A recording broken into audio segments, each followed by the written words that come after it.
সরকার দুই উপদেষ্টার পদত্যাগের পর উপদেষ্টা পরিষদের দায়িত্ব বন্টন করছে।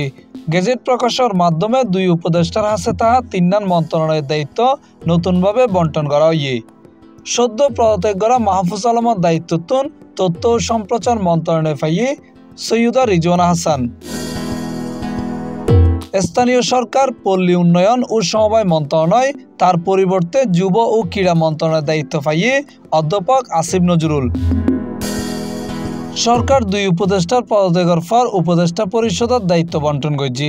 গেজেট প্রকাশের মাধ্যমে দুই উপদেষ্টার হাতে তাহা ৩ মন্ত্রণালয়ের দায়িত্ব নতুনভাবে বন্টন করা হয়ে সদ্য পদত্যাগ করা মাহফুজ আলমের দায়িত্ব তথ্য ও সম্প্রচার মন্ত্রণালয়ে পাইয়ে সৈয়দা রিজওয়ানা হাসান।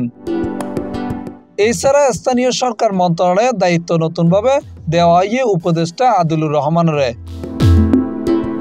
এর আগে বুধবার ডিসেম্বরের 10 তারিখ আজুন্যে প্রধান উপদেষ্টা ডক্টর মোহাম্মদ ইউনূসের লগে বৈঠক করে অন্তর্বর্তী সরকারের উপদেষ্টা পরিষদের তাহা দুই প্রতিনিধি আসিম মাহমুদ সজীব ভুইয়া ও মাহফুজ আলম পদত্যাগপত্র জমা দেয়। গত বছর 8 আগস্ট অধ্যাপক মোহাম্মদ ইউনূসের নেতৃত্বে অন্তর্বর্তী সরকার গঠিত হয়। জেন্ডে জুলাই গণ অভ্যুত্থানের নেতৃত্ব দেওয়া ছাত্র ঐক্যের প্রতিনিধি হিসেবে 3 জন জায়গা পায়। এর মধ্যে নাহিদ ইসলাম তথ্য ও সম্প্রচার মন্ত্রণালয় এবং আসিম মাহমুদ যুব ও ক্রীড়া মন্ত্রণালয়ের দায়িত্ব পায়। পরে উপদেষ্টাসকলের দায়িত্ব বন্টনে আসিম মাহমুদের যুব ও ক্রীড়া মন্ত্রণালয়ের পাশাপাশি শ্রম মন্ত্রণালয়ের দায়িত্ব দেওয়া হয়। অন্যদিকে মাহফুজ আলম শুরুতে উপদেষ্টা পদমর্যাদায় প্রধান উপদেষ্টার বিশেষ সহকারী হয়। পরে উপদেষ্টাসকলের দায়িত্ব বন্টনে আসিম মাহমুদ যুব ও ক্রীড়া মন্ত্রণালয়ের পাশাপাশি স্থানীয় সরকার মন্ত্রণালয়ের দায়িত্ব পায়। উপদেষ্টা পরিষদোত্তম পদত্যাগ করে নতুন রাজনৈতিক দল এনসিপির দায়িত্ব লন নাহিদ ইসলাম। এছাড়া তথ্য মন্ত্রণালয়ের দায়িত্ব পায় মাহফুজ আলম।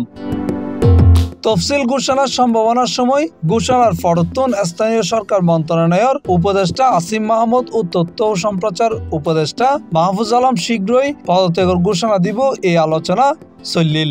অবশেষে তারা পদত্যাগ করছে। C+ TV, Chittagong.